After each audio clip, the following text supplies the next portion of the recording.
Hey guys, video 3, part 5. How to play Monopoly. That's what I'm going to call this. So, the story begins like this. Youngins come to me, or used to before I moved to the woods.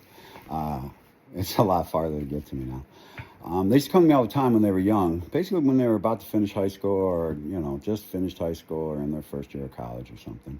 And they would ask me, how do I do this? How do I do what you do? How do I play Monopoly? And I tell them there's 2 different ways to learn how to play Monopoly.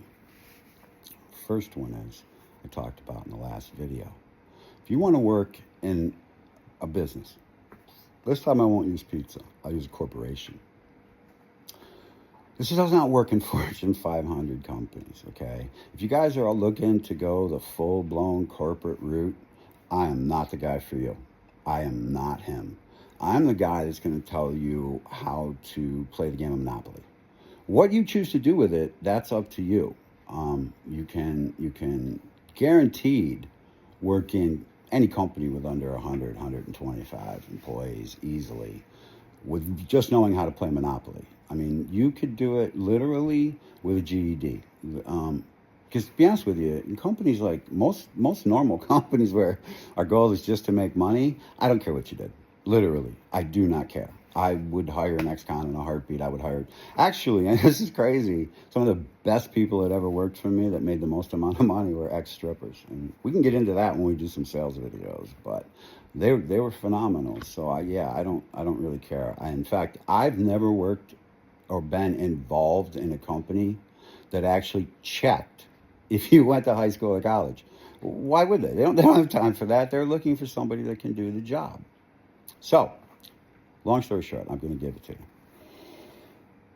If you really want to learn how to play Monopoly, then you go to the corporation that you're interested in. And I say, okay, anything's a corporation. You can have one-person corporation. So I'm saying the company with 100 employees or less. Let's start with that. You go there and take whatever job you can get. I don't care. I don't care if you got to go back every single day. You go back every single day, every Monday morning, however you're going to do it. I have done this. I have gone to places. I one time called the guy so many times for a job, literally called him so many times for a job that he gave me the job if I promised not to ever call him again. I swear to God. So this is the kind of perseverance you have to have. All you're trying to do is get in the door. That's it. I don't care what the job is. Give me the crappiest job. We're going to list all those later that I've tried just to see if I wanted to do it. Why do I want to go through some kind of long-ass training program? I'll just take the janitor's job and watch what everybody does.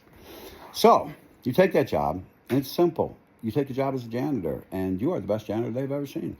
Not in that you're the cleanest guy. You're there a half hour early. You stay a half hour late. You talk to everyone who works there. Even if it's just, hey, how you doing? Over time, you build this conversation. And if you talk as much as I do, that doesn't take very long. That's like 30 days, everybody who works in the company. You bring everything. Okay, the next opening in the mailroom, who's the first person you think of? And I'll tell you right now, that could take as little as 1 month. It literally can take as little as 1 month because you're not up against really go-getters out there. So if you're super smart and you go into those menial tasks, you will shine. You will shine fast. So now you're in the mailroom. Same thing. Every 30 minutes. Boom, boom, boom. You're 30 minutes early. You're 30 minutes late. Hi, everybody. Now you've known them for 2 months, whatever, 3 months, a year, whatever it is. Doesn't matter. You now know everybody. Okay? And this happens now a couple times. Little kind of more lateral, slow movements up. But long story short, if you stay there at the end of 4 years, by then, you're a junior. Let's call it executive. You're a junior. You're enough so that everybody in that place respects you. And your competition now is the kid who just graduated from college. We'll get into that one, I think, in the next video about the college difference between the taking my route and getting a job there difference. See ya.